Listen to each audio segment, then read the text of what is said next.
এখানকার স্বয়ম্বর গোষ্ঠীর সদস্যদেরকে এবং এলাকার সাধারণ মানুষকেও তাদের মধ্যে মাশরুম চাষ সম্বন্ধে প্রযুক্তিগত শিক্ষা দেওয়ার জন্য এবং এই এলাকায় বিশেষ চাহিদা সম্পন্ন এবং আর্থিকভাবে পিছিয়ে পড়া মানুষদেরকে বিভিন্নভাবে সহায়তা প্রদান করার লক্ষ্যে যে অনুষ্ঠানের আয়োজন করা হয়েছে সেই অনুষ্ঠানে আমাদের এখানে উপস্থিত আছেন জেলা প্রকল্প আধিকারিক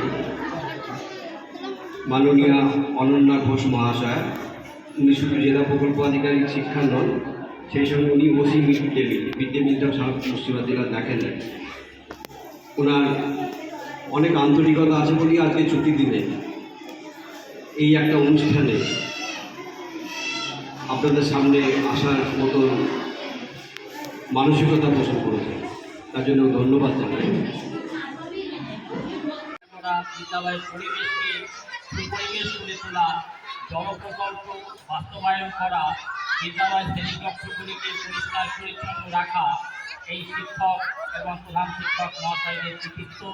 কারণ আমরা জানি আমরা যে গ্রামের ছেলে, যে পরিবারের ছেলে, যে ঘর থেকে উঠে এসেছি, আমরা বেশিরভাগই হচ্ছি খেটে খাওয়া মানুষের ঘরের ছেলে, আমরা চাষি পরিবারের ছেলে, কৃষক পরিবারের ছেলে।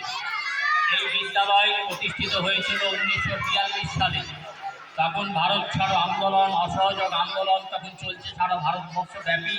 ঠিক সেই সময় একেবারে নির্ভেজাল 100% মুসলিম অধ্যুষিত গ্রাম, যে গ্রামে এক ঘর হিন্দু পরিবার ছিলেন আর বাকি সমস্ত মানুষই ছিল মুসলিম পরিবারভুক্ত ধর্মাবলম্বী মানুষ।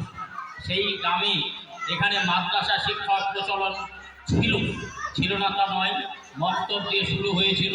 কিন্তু তৎকালীন যুগে সে 1942 সালে যারা মানুষ ছিলেন এই গ্রামে, যারা শিক্ষানুরাগী ব্যক্তিত্ব ছিলেন, তারা কিন্তু মাদ্রাসা শিক্ষার দিকে নজর না দিয়ে তারা কিন্তু সাধারণ প্রাথমিক বিদ্যালয় গঠন করার উদ্যোগ গ্রহণ করেন এবং সেই 1942 সালে এই স্কুল প্রতিষ্ঠিত হয়। এবং সেই প্রতিষ্ঠানের মধ্য দিয়ে আমরা যারা বিভিন্ন জায়গায় ছিটিয়ে ছুটিয়ে আছি, যারা সরকারি আবাসিক সরকারি আধিকারিক হয়েছেন অনেকে, এই বিদ্যালয়ে যখন আমরা পড়াশোনা করতাম তখন কিন্তু এই ধরনের পাকা ঘর ছিল না, সেখানে ছিল এইখানে আমরা